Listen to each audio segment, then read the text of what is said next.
यदि आप भी दादा परदादा के जमीन बेचने के लिए सोच रहे हैं तो ये नियम कानून आपके लिए बेहद जरूरी है, इसलिए कि सुप्रीम कोर्ट ने अहम फैसला सुना दिया है। सुप्रीम कोर्ट का ये बड़ा फैसला है, ऐतिहासिक फैसला है और कई ऐसे नियम कानून जो है वो लागू हो चुके हैं, यानी दादा परदादा की जमीन बेचने को लेकर।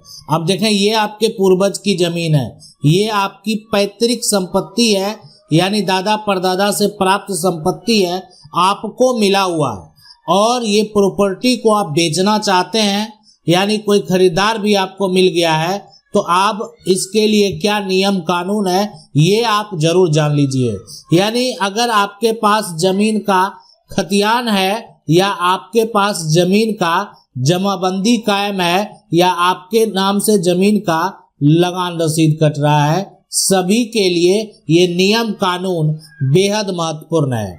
क्या दादा या पिता अकेले ऐसी जमीन बेच सकते हैं?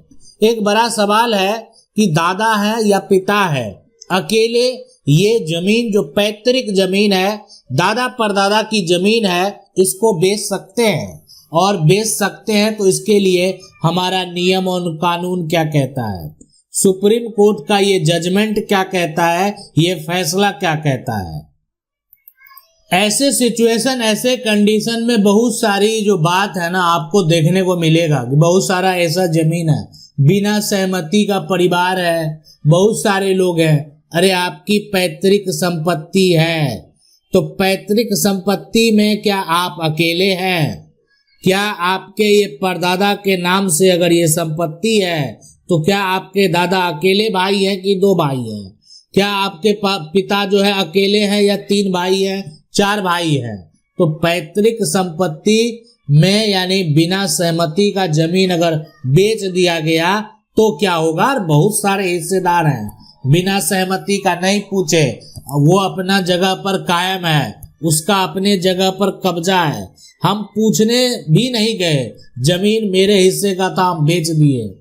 अब समय सीमा की बात क्यों की गई और क्या करना चाहिए? सबसे बड़ा सवाल कि आपको क्या करना चाहिए, आखिरकार आपके लिए नियम और कानून क्या कहता है। तो देखें, सबसे पहले क्या दादा या पिता अकेले ऐसे जमीन बेच सकते हैं? तो इसका जवाब है हाँ, कि हाँ बेच सकते हैं, लेकिन सिर्फ यही जवाब नहीं है, यानी हाँ जो है ये बेच यहाँ पर सकते हैं, ठीक है, लेकिन इसके लिए नियम और कानून जान लीजिए कि ये दादा पिता बेच दिए, लेकिन यहाँ पर है बेटा, यहाँ पर है पोता। अब इसके पास क्या अधिकार है? इसके पास अधिकार है यानी दीवानी अदालत में जाने का, यानी ये दीवानी अदालत जा सकते हैं। अब आप कहेंगे क्या करने जाएंगे? तो वहां पर ये जो है इनके लिए डिक्लेरेशन सूट है, यानी जो इनको करना है डिक्लेरेशन सूट, और या यहाँ पर इनको करना है कैंसिलेशन सूट।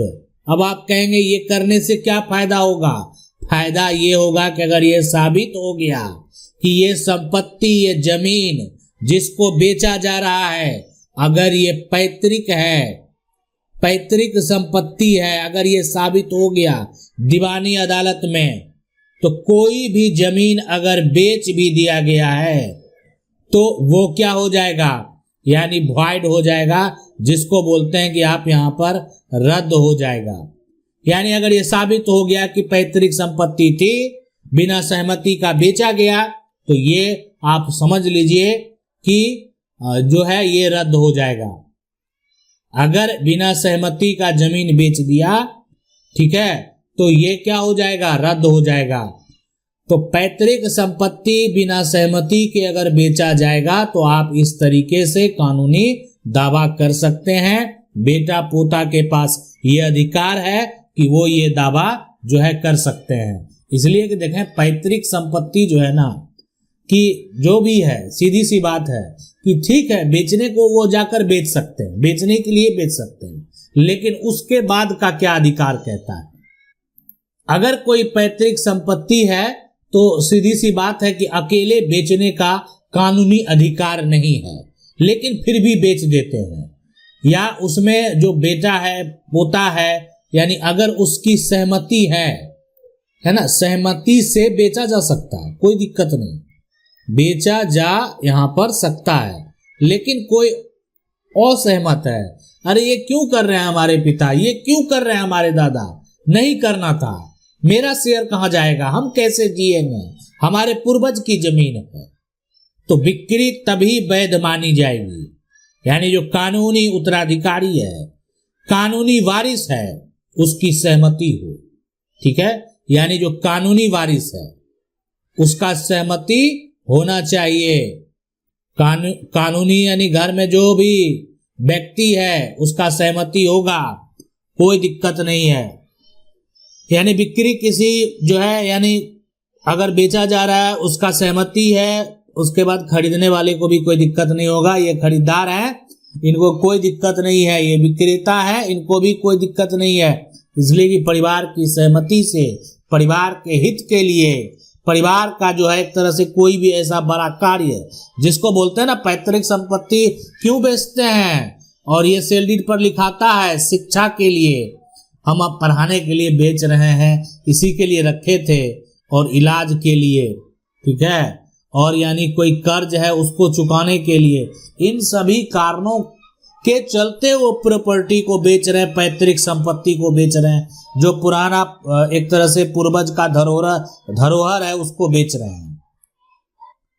अब आप कहेंगे कि समय सीमा का क्या महत्वपूर्ण है, ये समय सीमा, तो हम आपको बता दें ये जमीन जो है बेचा गया, कब बेचा गया, यानी अगर बात करें कि 2000 ईस्वी में बेचा गया, ठीक है, और ये जमीन को बेच दिया गया। अब आप ऑब्जेक्शन कब लगा रहे हैं, 2025 में, 25 में क्या कर रहे हैं, दावा कर रहे हैं, तो ये लिमिटेशन पीरियड के बाहर है, ये क्या हो जाएगा, लिमिटेशन पीरियड, ये कानून कहता है। देखें अभी क्या होता है कि लिमिटेशन पीरियड भी एक कानून है, लिमिटेशन एक्ट है, तो ये लिमिटेशन पीरियड के अब बाहर है, यानी अब जो है ना, अब इनकी इतनी आसानी से आप ये दावा नहीं कर पाएंगे। अरे धोखा हुआ, जालसाजी हुआ है, वो सिचुएशन अलग होता है, ठीक है, धोखा जालसाजी किया तो उसके लिए कोई ये समय सीमा नहीं है, जब आपको पता चला कि मेरे साथ धोखा हुआ उसी दिन से आपका समय शुरू होगा,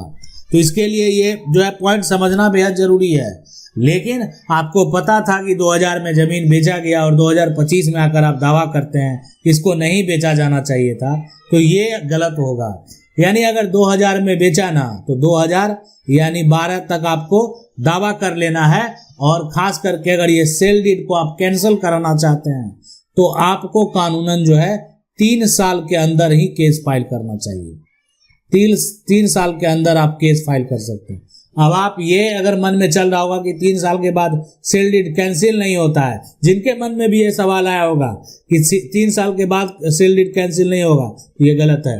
कैंसिल आखिरकार जो है वो किस वजह से, वजह की बात है।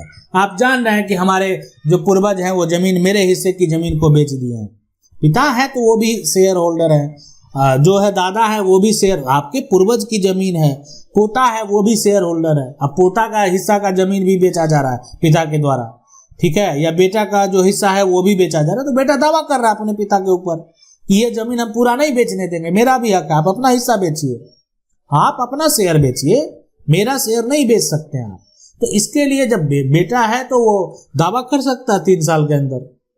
लेकिन बहुत सारे ऐसे जो हैं जहां जालसाजी हुई है, धोखाधड़ी हुई है, गलत तरीके से सेल डीड तैयार किया गया है, उसके लिए जो है ना, जब से आपको पता चला कि मेरे साथ ऐसा हुआ है, उसी दिन से समय सीमा शुरू होगा। तो इसलिए अगर किसी के मन में ये आ गया होगा कि 3 साल तक ही सेल डीड कैंसिल होता है, तो ऐसा कंडीशन नहीं है। हम ये आपको बताएंगे और उससे संबंधित सुप्रीम कोर्ट का जो जजमेंट है वो भी बताएंगे।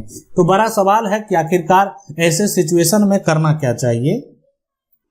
तो सबसे पहला काम आपको क्या करना है, सबसे पहला काम है ये कि आप जो है पता करें कि जमीन पैतृक है ना, आपको करना है कि पैतृक जमीन का सही जानकारी,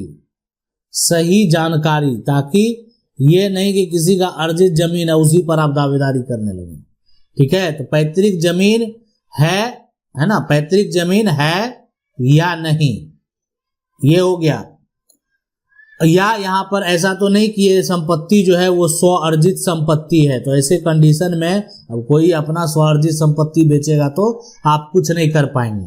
उसके बाद जमीन का जो पुराना कागजात है, पुराने दस्तावेज, है ना, पुराने दस्तावेज, ये आपको जो है आपके पास होना चाहिए, ठीक है। और आपका बिना अनुमति का अगर बेचा गया है तो आप यहाँ पर सिविल कोर्ट में केस फाइल करेंगे, आपको यही करना है। सिविल कोर्ट में आप जो है कैंसिलेशन जो सूट है वो फाइल करेंगे, डिक्लेरेशन जो सूट है वो जो है फाइल करेंगे, और इसके लिए आपके पास जो है एक तरह से जो दीवानी मामला है मामला, उस मामले का जो है एक तरह से आपको एक वकील चाहिए जो कि आपको सलाह दें और आपके केस को देखें और आपको जो है जीत हासिल करें। तो ये आपको करना है अपना हक को प्राप्त करने के लिए। अब बात करेंगे सुप्रीम कोर्ट के जो जजमेंट है, सुप्रीम कोर्ट के जो फैसले हैं। तो यहाँ पर जो है सुप्रीम कोर्ट का एक ऐतिहासिक फैसला, बड़ा फैसला, जो कि पूरा आप कानूनी स्टोरी देख सकते हैं, पूरा आप जो है एक तरह से फैसले के बारे में पूरी जानकारी प्राप्त कर सकते हैं, ये जजमेंट क्या कहता है, और जजमेंट कॉपी भी प्राप्त कर सकते हैं। इसके लिए आपको क्या करना, हमारा डिस्क्रिप्शन में आप जाएंगे, वहाँ पर जो है पूरा एक डिटेल में बताया गया है, आप जाकर पूरा देख सकते हैं, पढ़ भी सकते हैं। सुप्रीम कोर्ट का इसी से संबंधित एक बड़ा फैसला, अहम फैसला। आशा करते हैं वीडियो अच्छा लगा होगा। वीडियो को लाइक जरूर कर दें। चैनल को पहली बार देख रहे हैं, सब्सक्राइब करके जो बेल आइकन है उसको जरूर दबा लें। मिलते हैं अगले वीडियो में, तब तक के लिए जय हिंद।